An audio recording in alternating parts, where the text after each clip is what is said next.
जय हिंद दोस्तों आज की इस वीडियो में हम पढ़ने वाले हैं कक्षा 9वीं की गणित का अध्याय 6 जिसका नाम है रेखाएं और कोण। आज यह वीडियो जो है इस अध्याय का परिचय होने वाला है। ठीक है, तो आइए शुरू करते हैं। यह चैप्टर बहुत ही महत्वपूर्ण है। आप लोग इस परिचय वाली वीडियो को ज़रूर देखिएगा क्योंकि इसमें बेसिक चीज़ें सब बताई गई हैं। ठीक है, रेखाएं, कोण क्या होता है, समांतर रेखाएं क्या होती है। ठीक है, तो आइए शुरू करते हैं। ठीक है, तो यह चैप्टर काफ़ी महत्वपूर्ण होने वाला है। आप लोग इसको अच्छे से देखिएगा, आप लोगों को पूरा समझ में आएगा। ठीक है, तो देखिए यहाँ पास पाठ का नाम दिया है रेखाएं और कोण। ठीक है, रेखाएं क्या होती हैं, कोण क्या होता है, हम लोगों को यही नहीं पता होता है तो हम लोग कैसे करेंगे सवाल। ठीक है, तो चलिए शुरू करते हैं। तो देखिए रेखा क्या होती है, जैसे कोई भी एक लाइन, सीधी लाइन, ठीक है, एक लंबाई, ठीक है, उसे ही रेखा कहते हैं। और लंबाई किसे कहते हैं, ठीक है, लंबाई किसे कहते हैं, वह रेखा जिसकी चौड़ाई नहीं होती है उसे लंबाई कहते हैं। ठीक है, तो रेखा किसे कहते हैं, एक सीधी लाइन को जो है, एक सीधी लंबाई को जो है हम कहते हैं रेखा। ठीक है, ये होता है रेखा। अब देखिए यहाँ पास दिया गया है रेखाखंड।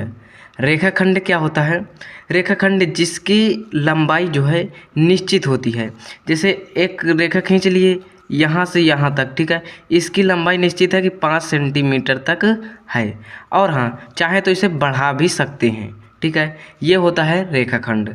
ठीक है, और किरण, किरण क्या होता है, किरण जैसे एक बिंदु होता है यहाँ, ये बिंदु स्टार्टिंग पॉइंट होता है। यहाँ से जो रेखाएं निकलती हैं, जो रेखाएं निकलती हैं इधर का वे होती हैं किरण। ठीक है, यहाँ से शुरू होती हैं और इधर इसका अंत यहीं होता है, यहाँ से शुरू होती है और अंत नहीं होता है। ठीक है, तो उसे कहते हैं किरण। ठीक है, जैसे ये किरण क्या है, यहाँ से शुरू हुई, यहाँ से चाहे जहाँ अंत हो। ठीक है, तो वो होती है किरण। जैसे सूर्य का प्रकाश, सूर्य जो है, सूर्य के प्रकाश में जो है सूर्य से किरणें निकलती हैं और पूरे भारत में, पूरे ग्रहों में जो है फैलता रहता है। ठीक है, ये होता है किरण।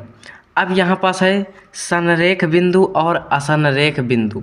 संरेख बिंदु क्या होता है, देखिए संरेख बिंदु वे बिंदु होते हैं जैसे 3 या 3 से अधिक बिंदु जो है एक ही रेखा में स्थित हों, उसे संरेख बिंदु कहते हैं। कैसे, जैसे कि एक बिंदु ये है, एक बिंदु ये है, एक बिंदु ये है, एक बिंदु ये है। ठीक है, और इसमें से एक सीधी रेखा खींची गई है। ठीक है, यहाँ से। ठीक है, तो यही होता है संरेख बिंदु की, यानी एक ही रेखा में 3-4 बिंदु मिल जाए वही संरेख बिंदु होता है। ठीक है, और अगर नहीं मिले, जैसे एक बिंदु ये है, एक बिंदु ये है, एक बिंदु ये है, तो यहाँ से सिर्फ इस एक रेखा में सिर्फ हमें एक ही लाइन मिलेगी, ये डॉट रह जाएगा, इसका मतलब ये है असंरेख। ठीक है, आप लोगों को समझ में आया होगा ये संरेख बिंदु और असंरेख बिंदु। अब हम बात करते हैं कोण क्या होता है। तो देखिए कोण क्या होता है, जैसे कि एक बिंदु है, ठीक है, एक बिंदु है, यहाँ से दो किरण है, एक किरण ये है, एक किरण ये है, तो इनके बीच का ये जो होता है, यही होता है कोण। ठीक है, ये होता है कोण। अब देखते हैं भुजाएं। भुजाएं क्या होती हैं, जैसे एक कोई रेखा खींच दिए, यही भुजा होती है। जैसे यहाँ से त्रिभुज बना दिए, ठीक है, तो इसका नाम दे दिए जैसे ABC। तो ठीक है, ये क्या हो जाएगा AB, ये जो है, ये इतनी रेखा जो है AB भुजा है। ठीक है, AB भुजा। जैसे BC, ये यहाँ से यहाँ तक की रेखा क्या कहते हैं, BC भुजा। ठीक है, अब जैसे AC, यहाँ से यहाँ तक की रेखा क्या कहते हैं, AC भुजा। ये होता है। ठीक है, अब यहाँ पास हमारे पास दिया है शीर्ष। शीर्ष क्या होता है, जैसे यहाँ पास ये त्रिभुज दिया है, ठीक है, ये कुछ इस प्रकार से त्रिभुज दिया है, तो यहाँ पास एक ये यहाँ कोना है, कोने को ही शीर्ष कहते हैं। ये कोना है, एक कोना ये है, ठीक है, और एक कोना ये है, तो यही जो है शीर्ष है, ABC। तो ये है C शीर्ष, ये है B शीर्ष, ये है A शीर्ष, यही होता है शीर्ष। ठीक है, अब हम बात करते हैं समांतर रेखाएं। समांतर रेखा क्या किसे कहते हैं, दो ऐसी रेखाएं, ठीक है, दो ऐसी रेखाएं जो कभी भी आपस में ना मिले, ना टकराएं, उन्हें कहते हैं समांतर रेखाएं। जैसे एक रेखा ये एल और एम है, तो ये सीधी रेखा खींचते जाएंगे, ये भी रेखा खींच जाएंगे, पर ये कभी भी नहीं टकराएगी, तो इसे समांतर रेखा कहते हैं। ठीक है, समांतर रेखा में क्या होता है, इनके बीच की जो दूरी होती है वो हरदम समान रहती है, तभी तो मिलेगी नहीं। ठीक है, जैसे पटरी, आप लोगों ने ट्रेन की पटरी देखी होगी, तो वो जो है समांतर होती है। अगर थोड़ा से भी कहीं 5 सेंटीमीटर कहीं 6 सेंटीमीटर गैप है तो ट्रेन तुरंत पलट जाएगी। ठीक है, तो वो होती है जो है समांतर रेखा होती है। ठीक है, जैसे इसके बीच की दूरी है 10 सेंटीमीटर, तो यहाँ पास भी 10 सेंटीमीटर होगी और यहाँ पास भी 10 सेंटीमीटर होगी, तो उसे कहते हैं समांतर रेखाएं। ठीक है, अब हम बात करते हैं प्रतिच्छेदित रेखाएं क्या होती है। ठीक है, प्रतिच्छेदित रेखाएं, जैसे दो रेखाएं खींच दी जाए, एक रेखा ये और एक रेखा ये, तो जहाँ पास ये टकराती हैं उसे हम क्या कहते हैं, प्रतिच्छेदित रेखाएं कहते हैं। क्या कहते हैं, प्रतिच्छेदित रेखाएं कहते हैं। अर्थात जैसे कि एक रोड यहाँ इस तरह जा रही है, एक रोड इस तरह जा रही है, तो यहाँ पास टकराई, तो यहाँ पास इसे ही चौराहा कहते हैं। ठीक है, चौराहा के हिसाब से मान लीजिए दो रोड जब बीच में टकराती हैं तो बीच में सर्कल बनता है। शहरों में देखते होंगे वहाँ पास चित्र बने रहते हैं। ठीक है, महाराणा प्रताप का मूर्ति बनी रहती है, तो सर्कल टाइप बना रहता है, तो वही होता है प्रतिच्छेदित रेखाएं। ठीक है, तो जहाँ पास मिलती हैं दो रेखाएं उसे कहते हैं प्रतिच्छेदित रेखाएं। ठीक है, अब क्या है समद्विभाजक। यहाँ पास देखिए क्या दिया है, समद्विभाजक। सम माने होता है समान। ठीक है, सम माने होता है समान। द्विभाजक का मतलब होता है बराबर भागों में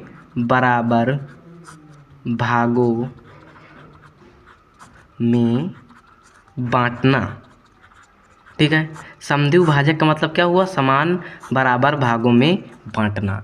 यानी कोई चीज़ है उसको आप जो है दो बराबर भागों में बांट दीजिए, वही है समद्विभाजक। जैसे आप लोग, आपके घर में एक रोटी है, ठीक है, और आप लोग दो भाई हो। ठीक है, आप लोग दो भाई हो, तो बोलो कि भैया हमको तो आधा चाहिए। ठीक है, क्योंकि आप भी नहीं मानने वाले हैं, तो एक रोटी है उसका आधा करोगे। ठीक है, तो यही हो गया समद्विभाजक। ठीक है, दो बराबर भागों में बांटा, वही हो गया समद्विभाजक। जैसे इसी में होता है रेखा। जैसे एक रेखा है, सीधी रेखा 8 सेंटीमीटर की ये रेखा है।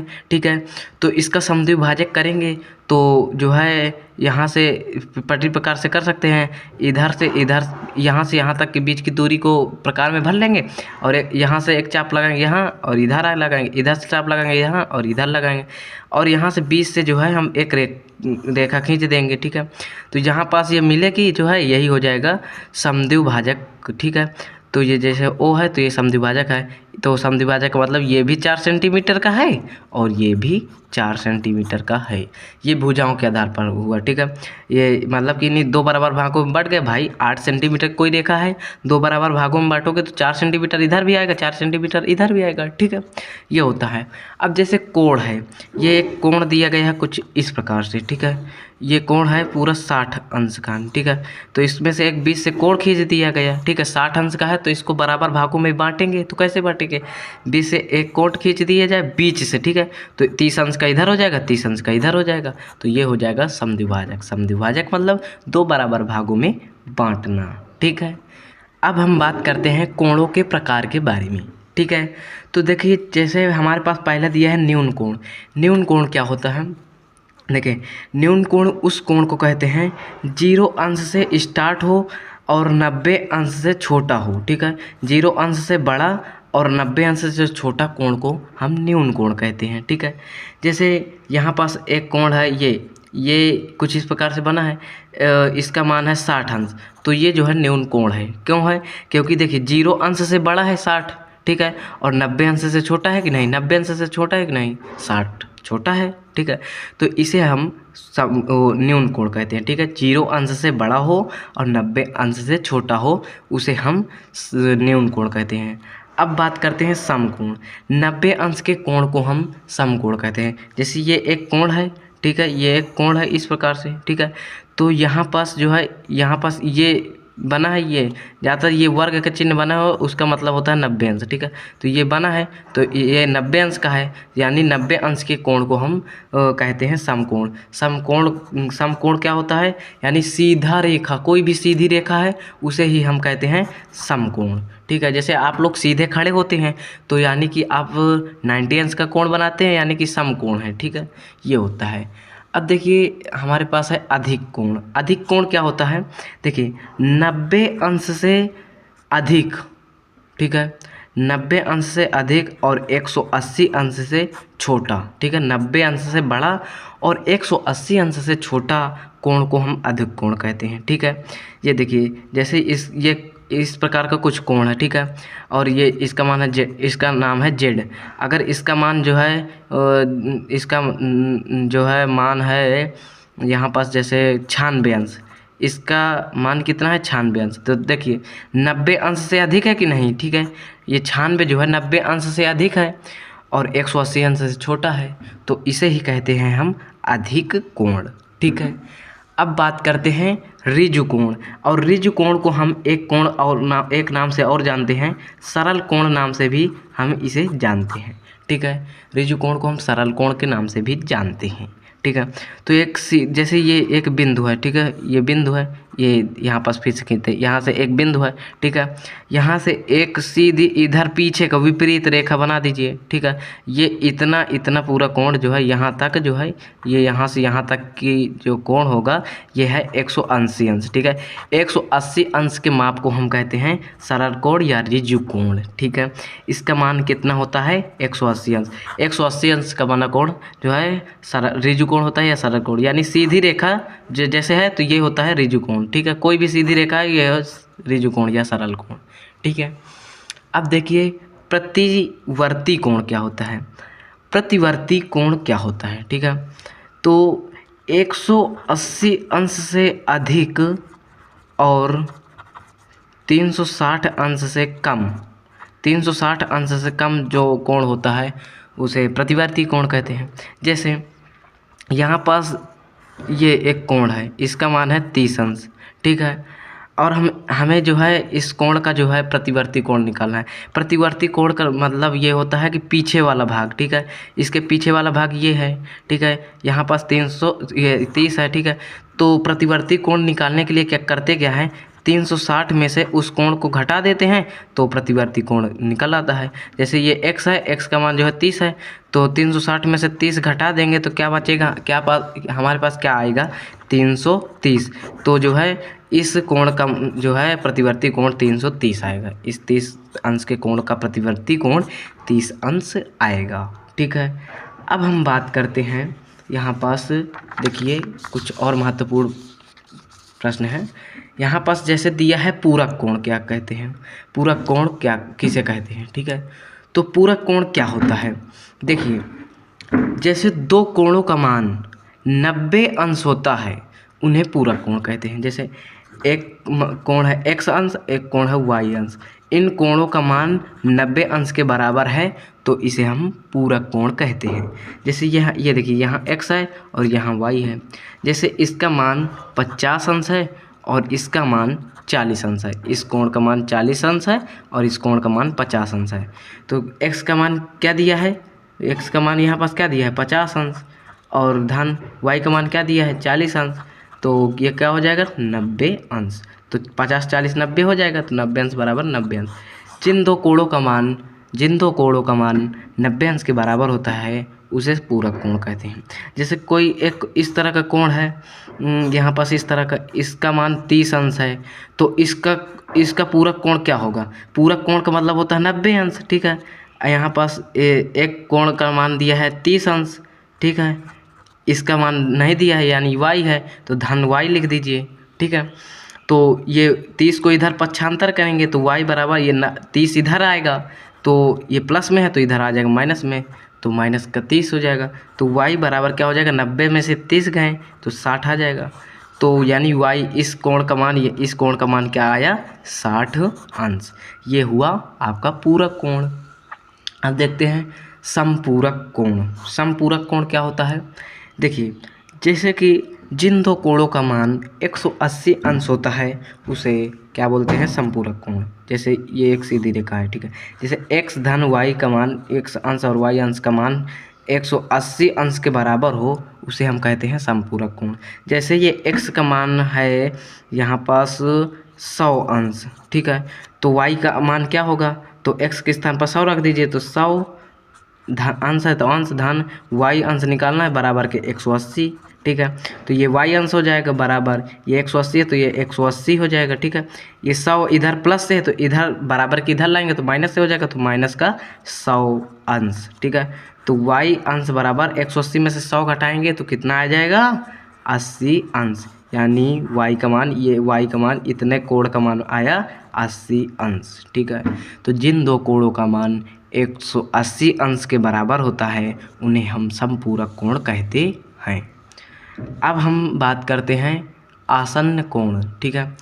आसन्न कोण क्या होता है, तो देखिए आसन्न कोण उसे कहते हैं जैसे एक बिंदु से कई कोण खींचे गए, ठीक है, कई रेखाएं खींची गई, एक ये है, एक ये है, एक ये है, ठीक है, तो जैसे बीच वाली एक रेखा खींची गई, इस रेखा से आप इधर भी कोण बनाएं और इधर भी कोण बनाएं, आसन्न कोण का मतलब पड़ोसी कोण, ठीक है, इसी के अटैच से आपने इधर भी कोण बनाया, इधर भी कोण बनाया, तो यही होता है आसन्न कोण, ठीक है। एक बिंदु से जो बीच वाली रेखा होती है दोनों तरफ उभयनिष्ठ हो उसे आसन्न कोण कहते हैं।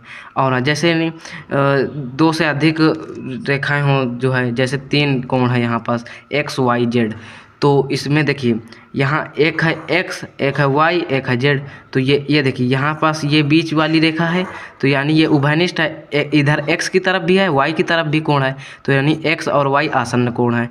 इधर जैसे ये एक रेखा है तो इधर का भी अटैच करे है z वाला कोण और इधर y का कोण अटैच करे हैं, तो यानी y और z जो है आसन्न कोण है। और हाँ, अगर जैसे x और z की बात कर दी जाए कि x और z आसन्न कोण हैं तो नहीं है, ठीक है। क्यों नहीं है, क्योंकि यहाँ पास देखिए ये रेखा से जो है इधर का कोण बन रहा है, इधर का कोण y बन रहा है ना कि z, ठीक है।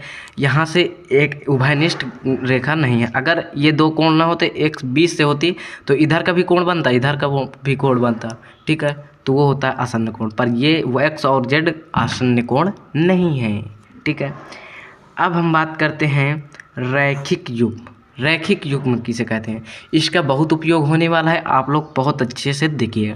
जैसे कोई सरल कोण है, ठीक है, अभी मैंने आपको बताया सरल कोण क्या होता है, 180 अंश के माप के कोण को हम सरल कोण कहते हैं, यानी सीधी रेखा जो होती है वो सरल कोण होती है, ठीक है। इसका मान क्या होता है, 180 अंश, 180 अंश होता है। तो देखिए यहाँ पास एक कोण में जो है, एक सरल कोण में अनेकों कोण बन जाए उन्हें ही रैखिक युग्म कहते हैं। जैसे ये एक सरल कोण है, अब इसमें कई कोण बने, एक कोण ये यानी 3 कोण बने, x y z 3 कोण बने, x धन y धन z, और ये 180 के बराबर होता है क्योंकि ये 180 अंश होता है। एक कोण में जो बने होते हैं कई कोण, ठीक है।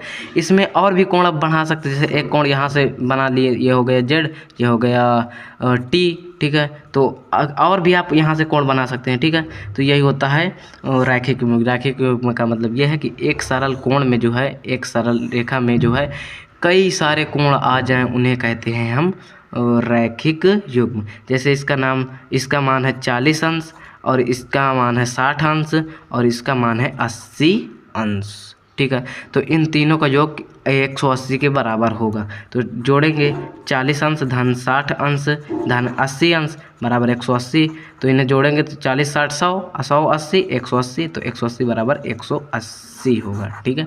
तो यही होता है रैखिक युग्म, ठीक है, आप लोगों को समझ में आया होगा। अब बात करते हैं शीर्षा अभिमुख कोण। शीर्षा अभिमुख कोण क्या होता है, जब जैसे दो रेखाएं, जैसे एक रेखा ये है और एक रेखा ये है, दोनों को प्रतिच्छेदित कर रही हैं, ठीक है। अभी मैंने आप लोगों को बताया प्रतिच्छेदित रेखा क्या होती है, जब दो रेखाएं एक दूसरे को प्रतिच्छेद करें, जो है बीच वाला बिंदु को ही प्रतिच्छेदित बिंदु कहते हैं, ठीक है।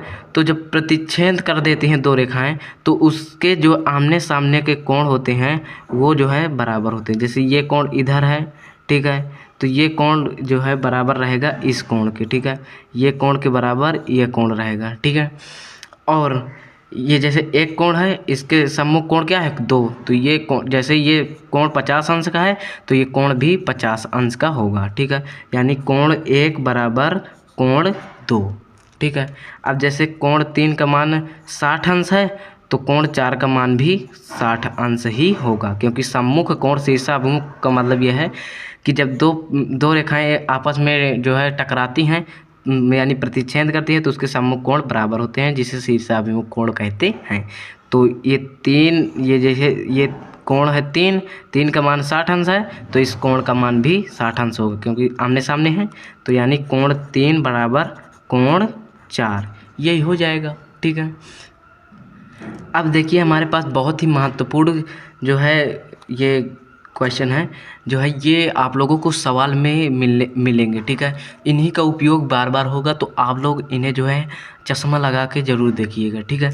देखिए जैसे यहाँ पास क्या दिया है, संगत कोण। संगत कोण किसे कहते हैं? एकांतर कोण क्या होता है? एकांतर बाह्य कोण क्या होता है? एकांतर अंतः कोण क्या होता है? अंतः संपूरक कोण क्या होता है? तिर्यक रेखा क्या होती है? तो देखिए जैसे ये एक रेखा है, ये जो है कुछ इस प्रकार का फिगर है। ठीक है। ये रेखा और ये रेखा यानी एल और एम जब समांतर हों तभी एकांतर कोण समांतर होते हैं और संगत कोण समांतर होते हैं, बराबर होते हैं। मतलब एल और एम जब कोई जो है यानी एल समांतर एम है। ठीक है। यहाँ पास लिख देंगे एल समांतर एम। जब समांतर रेखा होगी तभी जो है उसके एकांतर कोण बराबर होते हैं और संगत कोण बराबर होते हैं। तो यानी कि ये दोनों एल और एम जो है क्या है? समांतर हैं। ठीक है। अभी मैंने आपको बताया।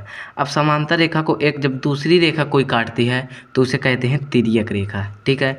अभी लास्ट में इसे हम बताएंगे भी। ये देखिए तिर्यक रेखा मैंने लिखा है। तो समांतर रेखा को जब कोई एक तीसरी रेखा काटती है तो उसे हम कहते हैं तिर्यक रेखा। बस ये ख़त्म, तीसरा वाला ख़त्म। तो देखिए संगत कोण क्या होते हैं? संगत कोण का मतलब एक ही ओर बने कोण संगत कोण होते हैं। जैसे कोण 1 है, इसका जो है मुख इधर के लंग का है, जो है इतना पूरा, इतना ये पूरा मुंह इधर का बगार रहा है और इधर का एक बगार रहा है। ठीक है। और इस कोण में भी इधर का ये इस तरह कुछ इस प्रकार से बगार रहा है कि नहीं? ये कोण 5 इधर का बगार रहा है। तो यानी कि कोण 5 और कोण 1 संगत कोण है। और इधर ये यहाँ पास अब हम लिखेंगे कोण 1 बराबर कोण 5, ये संगत कोण है। ठीक है। ये बराबर ये। अब जैसे यहाँ पास इधर है, इधर का ये देखिए ये इतना पूरा इधर का मुख है। ठीक है। और यहाँ पास देखिए इधर का मुख। ठीक है। एक बाहर का एक अंदर का, देखिए। ठीक है।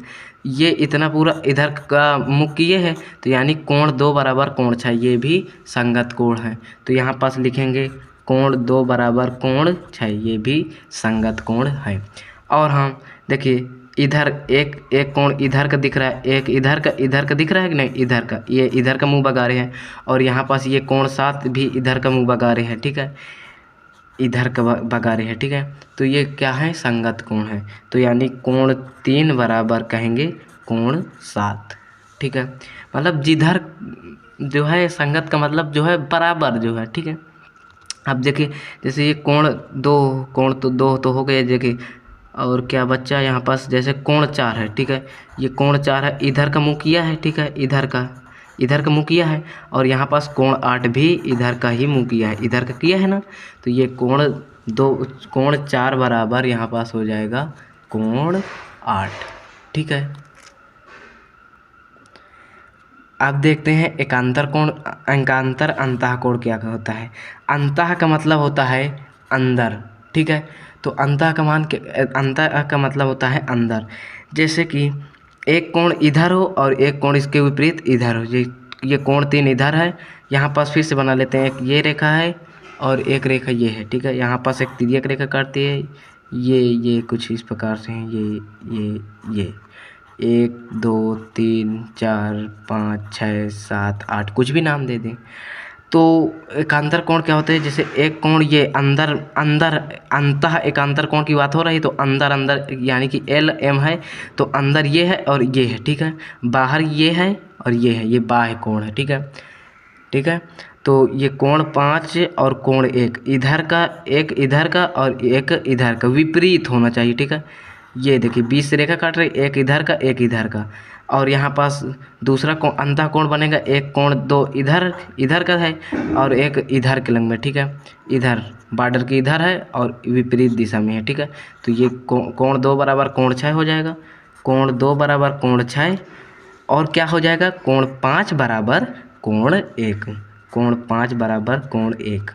और इस साला हमने जो है बाह्य कोण में लिख दिए, ये है अंतः कोण का। ठीक है, चलिए कोई बात नहीं, हम लोग समझ के चल रहे हैं। ठीक है, तो समझ के चलेंगे, तो अगर गलत भी हो जाएगा तो हम लोग समझ जाएंगे। ठीक है, तो अब ये हो गया अंतः कोण। अब बाह्य कोण, बाह्य कोण होता क्या है, जो बाहरी कोण होता है। ये देखिए, ये खुला है, ये बाहरी कोण है, ये बाहरी कोण है, और इधर ये बाहरी कोण है।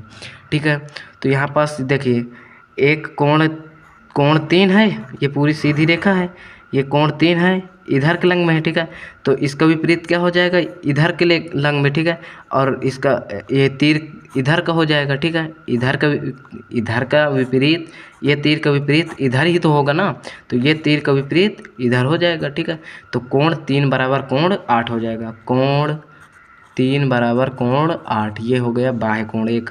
और ये देखिए, ये कोण 4 इधर के लंग का है। ठीक है, अब रेखा के इधर जाएंगे बाहरी कोण की तरफ, तो इधर यहाँ कोण 7 मिलेगा। ठीक है, और इधर का जो है यही तो आएगा कोण 7, तो ये कोण 4 बराबर क्या हो जाएगा, कोण का 7। ठीक है, यहाँ पास भाई इस तीर का जो है विपरीत, इस तीर का विपरीत ये तीर होगा ना, तो इस तीर का विपरीत ये तीर हो गया। ठीक है, तो कोण 4 बराबर कोण 7, ये भी क्या है, वो एकांतर बाह्य कोण। ठीक है, एकांतर बाह्य कोण। अब बात करते हैं अंतः संपूरक कोण किसे कहते हैं। जब देखिए जैसे समांतर रेखाएं हैं, यहाँ पास दूसरा पेज में ले लेता हूँ। जैसे दो समांतर रेखाएं हैं, एक तिर्यक रेखा काटती है। ठीक है, तो अंतः संपूरक कोण, संपूरक का मतलब क्या होता है, अभी मैंने आपको बताया। संपूरक का मान होता है 180 अंश। ठीक है, अंतः का मतलब होता है, अंतः का मतलब होता है अंदर। तो अंदर यानी ये इतना अंदर है, और इधर ये इतना अंदर है, और इधर का बाहर है। ठीक है, तो यानी कि जैसे ये है x और ये है y। ठीक है, तो ये x और y यानी x धन y बराबर कितना है, हम पूरा कोण का मतलब 180 अंश के बराबर, तो 180 अंश के बराबर होगा। अगर x का मान 80 अंश होगा तो y का मान क्या हो जाएगा, तो x के स्थान पर देखिए, जहाँ यहाँ पास रखेंगे 80 अंश धन y बराबर 180 के बराबर होता है। संपूरक कोण भाई 180 के बराबर होता है, तो यहाँ पास क्या निकालेंगे, y बराबर 180 अंश, ये 80 इधर है बराबर की इधर, तो इधर लाएंगे तो माइनस का 80 हो जाएगा, प्लस का है तो इधर माइनस का आ जाएगा, तो y बराबर हो जाएगा 180 में से 80 घटाएंगे तो यहाँ पास 100 आ जाएगा, तो 100 अंश। y बराबर क्या आ जाएगा, 100 अंश, तो इस y का मान हो जाएगा 100 अंश। ठीक है, तो अंतः संपूरक कोण बराबर होता है। अब इधर का जो है यानी ये z दिया है और इधर दिया है s, तो ये z और s जो है क्या है, अंतः संपूरक कोण। अंतः संपूरक कोण कब होंगे, जब समांतर रेखाओं पर जो है एक तिर्यक रेखा काटेगी तभी अंतः संपूरक कोण बराबर होते हैं। अगर एक रेखा इस तरह जा रही है, एक इधर रेखा इस तरह जा रही है, और आपने एक तिर्यक रेखा काट दिया, तो इसके अंतः संपूरक कोण बराबर नहीं होंगे, ये मैं आपको बता देना चाहूँगा। ठीक है, तो कोण z और कोण s, कोण z और क्या है, कोण धन कोण s 180 अंश के बराबर होगा। अगर कोण z का मान 100 अंश है, तो कोण z का मान 100 अंश है, तो कोण s का मान कितना आ जाएगा, 180 में से 100 घटा दीजिए तो 80 अंश आ जाएगा। ठीक है, यही आपका मान हो जाएगा। आप लोगों ने जो है अंतः संपूरक कोण के बारे में भी जान गए होंगे। अब तिर्यक रेखा किसे कहते हैं, तो देखिए जैसे दो समांतर रेखा हैं, उसको कोई तीसरी रेखा काटती है, तो उसे ही हम तिर्यक रेखा कहते हैं। तो उम्मीद करता हूँ आप लोगों को आज की ये बेसिक क्लास, परिचय वाली क्लास आप लोगों को समझ में आई होगी। और हाँ, नए स्टूडेंट हो तो चैनल को सब्सक्राइब करके जुड़ जाइएगा, और आप भी अपने क्लास को जो है जारी रखिएगा। आप लोगों को जो है मैथ में 95% बनाना है। ठीक है, ये आपका टारगेट होना चाहिए। ठीक है, तो मिलते हैं 6.1 की प्रश्नावली में, तब तक के लिए जय हिंद।